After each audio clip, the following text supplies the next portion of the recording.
Oke, halo guys, welcome back to Muda Belajar Investasi, teman trading dan investasi kalian. Seperti biasa, kita hari ini akan menganalisa beberapa saham yang bisa kita jadikan incaran untuk beberapa hari ke depan. So, teman-teman, simak video ini sampai selesai dan jangan lupa untuk like dan subscribe channel ini. Oke ya teman-teman ya, sebelum kita lanjut bahas saham, kita mau cek dulu nih IHSG hari ini gimana sih gitu ya. Nah, kita lihat. Nah, hari ini IHSG ditutup menguat 1,2%.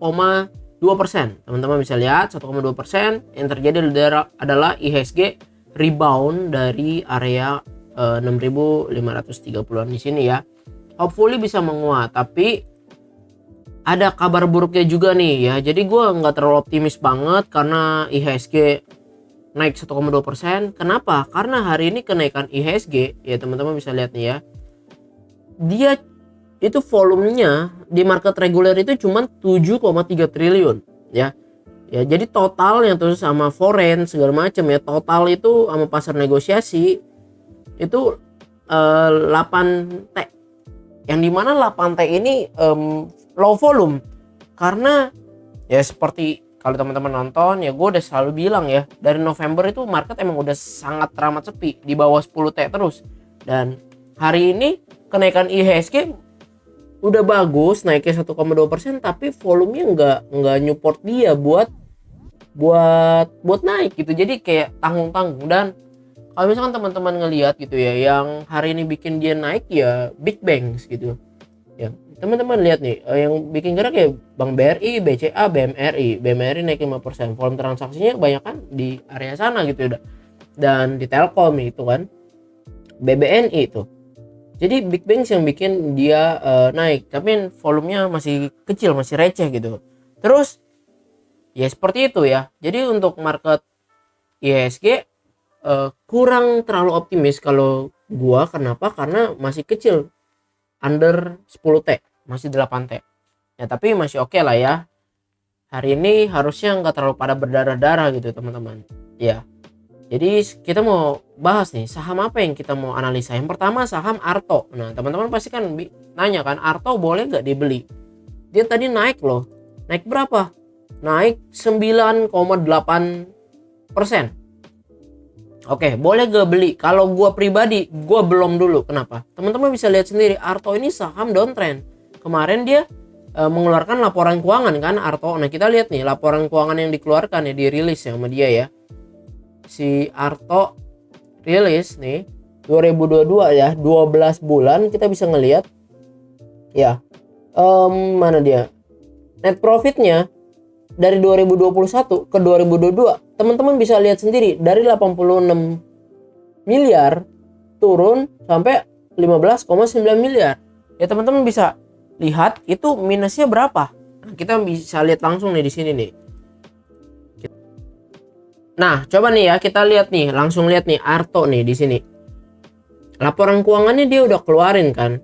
Nah, kita lihat nih laporan keuangan kuartal keempat tuh ya, dia udah laporin ya 2022. Net profitnya mana teman-teman? Nggak ada profit, minus loh, minus 25 miliar ya. Jadi turun.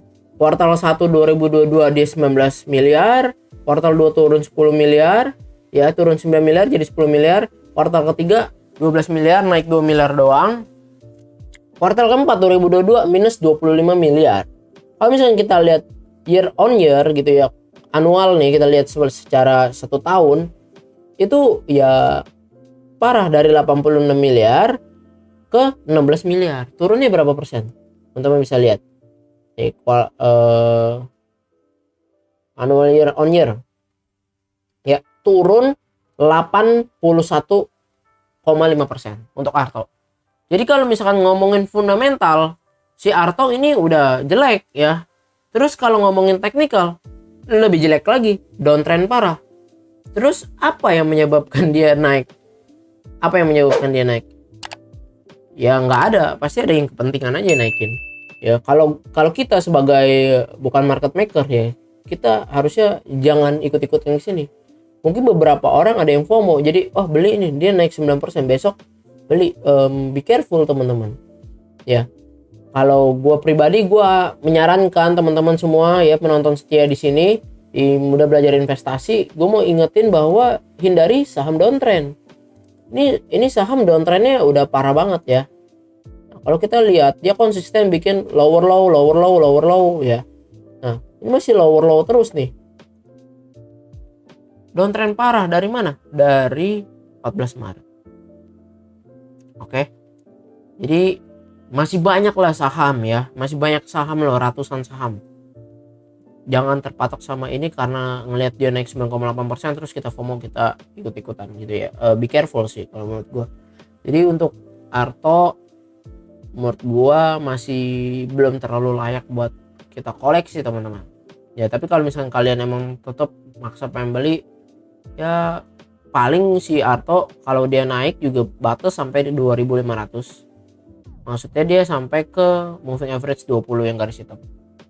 Ya, kalau misalkan kita ngelihat dari stokastik, emang iya dia mau golden cross di area jenuh jual gitu ya. Hari ini si foreign juga akumulasi tuh 13 miliar, tapi kan kecil ya. Saham downtrend ya 13 miliar kita ngeliat nih ya.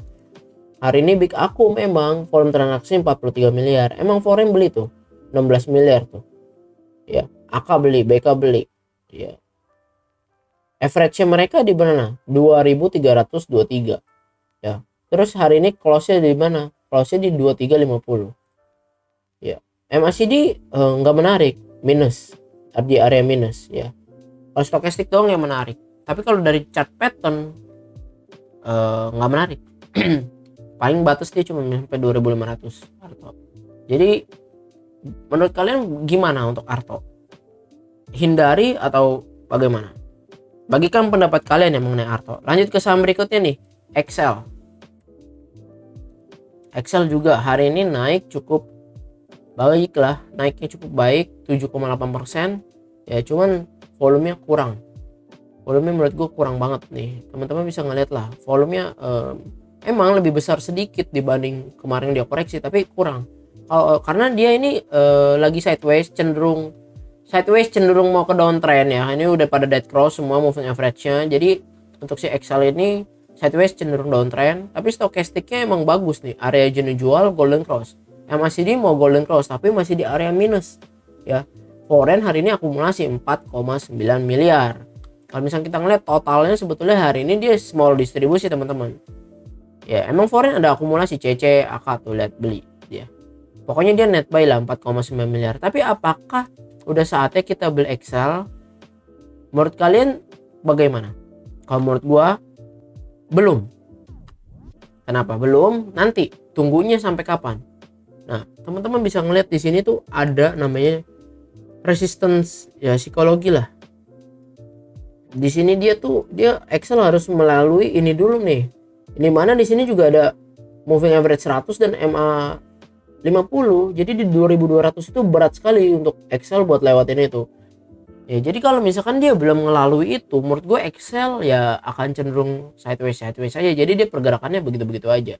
Dan gue ingetin ya di video sebelumnya yang kemarin gue udah ingetin bahwa IHSG lagi nggak baik-baik saja gitu ya. Jadi hindari saham-saham yang downtrend dan ya sideways cenderung downtrend, hindari lah. Karena kalau misalnya kita paksain buy on weakness gitu ya, banyakkan jebolnya teman-teman. Jadi seperti itu untuk Excel. Kalau menurut kalian Excel menarik gak? Kalau teman-teman mau lihat bahas fundamentalnya si Excel juga, oke, boleh kita bahas si Excel fundamentalnya. Laporan keuangan dia harusnya udah keluar kemarin. 2022 itu kuartal keempat. Coba kita lihat ya. Nah, kuartal keempat dia udah keluarin. Nah, kita ngeliat nih year on year dulu ya. Year on year turun ya, dari 2021 turun 12%. Ya, net profitnya, laba bersihnya turun 12%. Nah, kita ngeliat nih ke kuarternya dulu. Ya, quarterly. Kuartal 4 keluar tuh kan. Laba bersihnya menurun ya, kuartal ketiga 372 miliar. Kuartal keempat 132 miliar, turun. Ini turun nih ya. Jadi si Excel ini emang enggak stabil teman-teman untuk net profitnya. Padahal revenue-nya sama ya. Revenue-nya kurang lebih 7,5 T gitu ya. Tapi ya net profit-nya menurun jauh. Ini pasti ada sesuatu yang menghasilkan dia kok bebannya bisa banyak banget gitu ya. Kenapa laba usahanya cuman kecil? Nah, ini ada di sini penjelasannya, penghasilan, beban dan lain-lain lah. Nah, adalah nih beban keuangan tuh 888 miliar. Tergerus habis jadi tinggal 132. Jadi intinya untuk laporan keuangan di Excel ya kurang baik, dan dari teknikalnya Excel masih cenderung sideways ke downtrend lah ini dead cross. Jadi kalau gue pribadi belum terlalu aman buat entry Excel, jadi jangan dipaksakan gitu ya. Bagikan pendapat kalian juga ya mengenai Excel gimana ya. Oke teman-teman, kita lanjut ya ke saham berikutnya, yaitu saham ITMG. Nah ini lagi bahas saham yang gede-gede dulu nih, ntar sebetulnya ada 3 saham kecil-kecil yang kita mau bahas di belakang. Ini bahas gede-gede dulu. Nah ini untuk ITMG. Nah kita lihat nih, ITMG sebetulnya menurut gua bagus. Dia udah mulai ada tanda-tanda reversal. Kita tahu ya ITMG ini saham yang cukup baik ya, tambang ya kan, uptrend set, terus dia koreksi kan, dead cross. Nah cuman si ITMG ini menariknya adalah dead crossnya dia udah ada reversal nih, udah jadi golden cross. Teman-teman perhatiin ya, ini moving average 20 udah golden cross ke 50. Nih dia udah OTW pengen golden cross ke 200 dan 100. Nah tapi 100 ke 200 nya emang dead cross. Nah tapi yang kita ngeliat dari patternnya si ITMG, dia konsisten bikin higher low. Lihat, dia bikin higher low loh. Ini udah tanda-tanda reversal nih. Ini udah tanda-tanda reversal banget. Terus kalau kita ngeliat ya, di sini ada resistance dia ya, resistance dia di area sini ya tuh.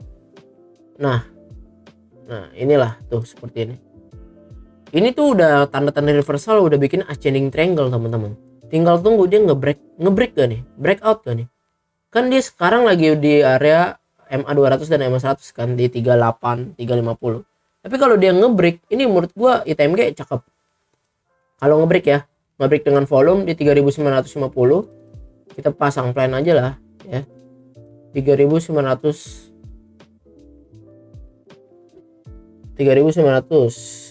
39.500. Nah ini, nah 39.500 ya, 30. Nah disinilah 39.400, sorry, 3.000 ya, area situ ya. Terus stop lossnya ya kalau dia jebol ke bawah 35.000. Kalau dia ngebreak menurut gua ITMG cakep banget sih. Targetnya ya, kita lihat di targetnya. Kalau dari pattern ascending triangle-nya kita bisa lihat dia targetnya di 44.000 ya, kurang lebih 10-11%. Yang di sini juga adalah area resistance-nya si TMG ya, teman-teman bisa lihat. Nah kalau kita ngelihat dari MACD cakep ya, dia terus naik ke area plus gitu ya. Ini masih di area plus, histogram plus, cuman hari ini foreign net sell 17 miliar, tapi kemarinnya dia beli 26 miliar tuh ya. Iya 26 miliar. Oke. Nah ini untuk ITMG targetnya seperti ini kalau dia ngebreak. Nah jadi menurut gue ITMG nih udah tanda-tanda reversal. Ini koreksi dia udah cukup dalam. Koreksi dia berapa dalam sih? 25% ya. 25% itu kalau dari saham uptrend Fibonacci itu masih sangat teramat normal gitu. Tapi kalau misalkan kan Fibonacci 38%, 50%, 61,8% gitu ya. Nah ini sangat teramat normal untuk koreksinya si TMG, dan dia udah ada reversal. Jadi menurut gue TMG menarik.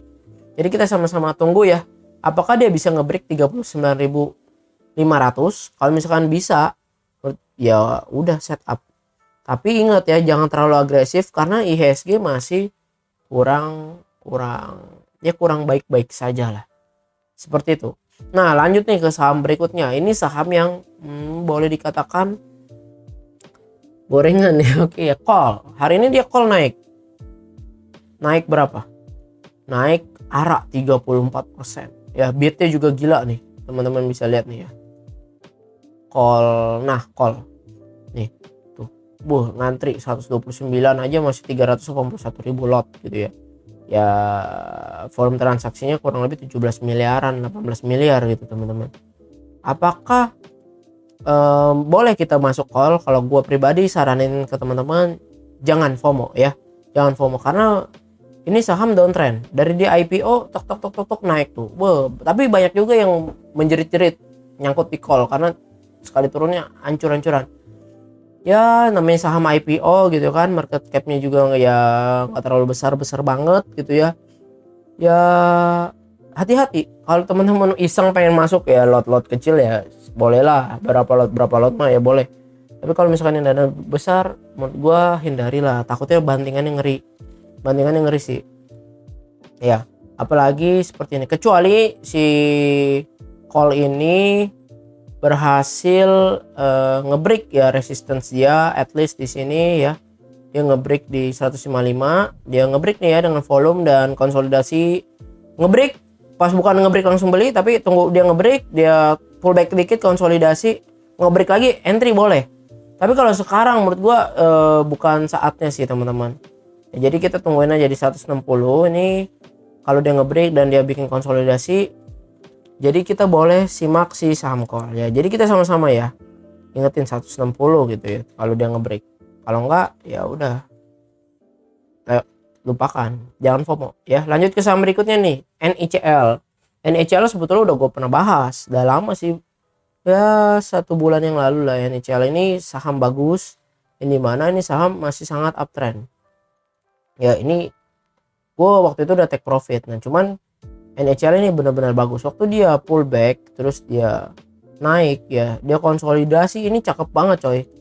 Konsolidasinya si NICL ini benar-benar cakep ya kan, dia uptrend konsolidasi mepet-mepetin ngebreak cakep break. Jadi kalau untuk NICL ya teman-teman nanya gitu ya, boleh entry gak? Jawaban gua boleh, tinggal pilih aja masuknya di berapa, mau entry-nya di berapa. Kalau gue pribadi gue masukinnya ke average ya, harga rata-rata biar dapat best price. Gimana cara lihat kita best price-nya? Hari ini kan dia close-nya itu di 366. Kita lihat ya, hari ini best price-nya dia tuh 362 average-nya ya. AK tuh beli di 361, dia close 366 ya. Jadi kalau misalkan kita itu ya kita tunggulah di 360 kita masih dapat sesuai AK. Nah tapi kan dia udah naik 2 hari 7%, 12%. Kalau kita beli di situ ketinggian. Kita lihat nih rata-rata 2 hari kemarin ya. Nah oke, average-nya adalah di 341. Jadi teman-teman kalau misalkan emang kita mau entry NICL, kalau menurut gua jangan FOMO, kita tunggu dia pullback di 340-an ya. Pokoknya di area 340-an, area 340-an ya, 340 sampai ke 330 itu bolehlah kita entry NICL ya. Nah seperti itulah ya, bentar gua ketikin dah di sini ya, area entry-nya itu 340 sampai 330 ya. Tapi ingat, waktu dia pullback ke sini teman-teman mesti tahu bahwa pullback-nya dia mesti low volume ya, karena dia kenaikannya kan volumenya gede cakep. Jangan sampai turunnya dia ke 340 330 kita main entry aja ya. Itu be careful, jangan main entry aja tapi lihat dulu penurunannya low volume atau enggak. Nah karena hari ini foreign juga akumulasi 7,3 miliar, kemarinnya juga akumulasi juga tuh 5,7 miliar. Jadi ini untuk NICL menurut gue sih cukup bagus. Menurut kalian NICL bagus gak? Peluang gak? Oke ya, bagikan pendapat kalian ya. Jangan masuk sekarang ya, tunggu dia pullback dan kita lihat pas pullbacknya gimana. Lanjut ke saham berikutnya, satu lagi WMPP.